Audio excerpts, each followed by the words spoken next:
Hello students, welcome to eVidya Assam. SSLC examত aha আৰু এটা question লৈ আহিছো.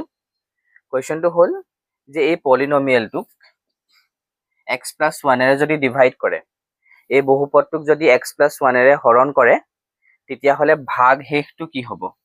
ভাগশেষ মানে remainder কি হ'ব হেতু ফাইন্ড কৰিব লাগে।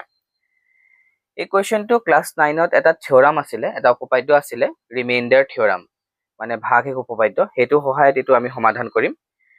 উপপাদ্যটো পুৰা ডিটেইলত মই নাযাওঁ কাৰণ হেতু কাৰণে বহুত এটা সময় লাগি যাবগে হেতু বুজাবলৈ গলে। কোৱেশ্চনটো কেনেকৈ কৰে হেতুহে মই দেখুৱাম। ডিটেইল ভিডিওৰ কাৰণে মোৰ চেনেলটো সাবস্ক্ৰাইব কৰিবা। সো কোৱেশ্চনটোলৈ আহো। px আমাক পলিনোমিয়েলটো দি দিছে উপপাদ্যটো। x³ + 4x² - 3x + 2 আৰু এই বহুপদটো কিহেৰে হৰণ কৰিছে x + 1 এৰে।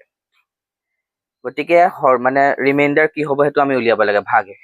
ফাৰ্স্ট মই কি কৰিম x + 1 টোৰ ভ্যালু উলিয়াই লম। x ৰ ভ্যালুটো ইয়াৰ পৰা উলিয়াই লম। 1 ইফালে শিফট কৰি দি -1 পাম। এতিয়া মই p এই -1 টো উলিয়াই দিম। মানে যত যত x আছে তাৰ জাগাত -1 টো পাতি দিম।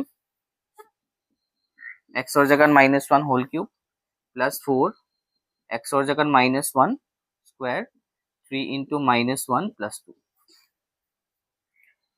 -1 ক কিউব কৰিলে -1 হ'ব কাৰণ আমি জানো মাইনাস থকা নম্বৰৰ ওপৰত যদি পাৱাৰটো অড হয় তেতিয়া মাইনাস সাইন আহে আৰু 1 ৰ কিউব 1 হয় মাইনাস সাইনটো আহিব কাৰণ তাৰ ওপৰত পাৱাৰটো অড আছে প্লাস 4 * ইয়াত পাৱাৰটো 2 আছে ইভেন আছে সেইকাৰণে মাইনাসটো আঁতৰি যাব only 1 হ'ব মাইনাস বাহিৰলৈ ওলাই আহিব ইয়াৰ লগত লগ হৈ প্লাস হৈ যাব 3 * 1 = 3 + 2 ইয়াক মই সলভ কৰিম -1 + 4 + 3 হৈ যাব ডাঙৰ নম্বৰটো গত প্লাস সাইন আচ্ছা সৰি -1 + 4 1 = 4 + 3 + 2 5 হৈ যাব মাইনাস প্লাস মাইনাস 3 পাম সাইনটো পজিটিভ আহিব +5 3 + 5 8 তো যদি x³ + 4x² - 3x + 2 x + 1 এৰে ডিভাইড কৰে তেতিয়া ৰিমাইন্ডাৰ আমি কিমান পাম 8 পাম সো এনেকুৱা ধৰণৰ কোৱেশ্চনবোৰ সলভ কৰিব লাগিব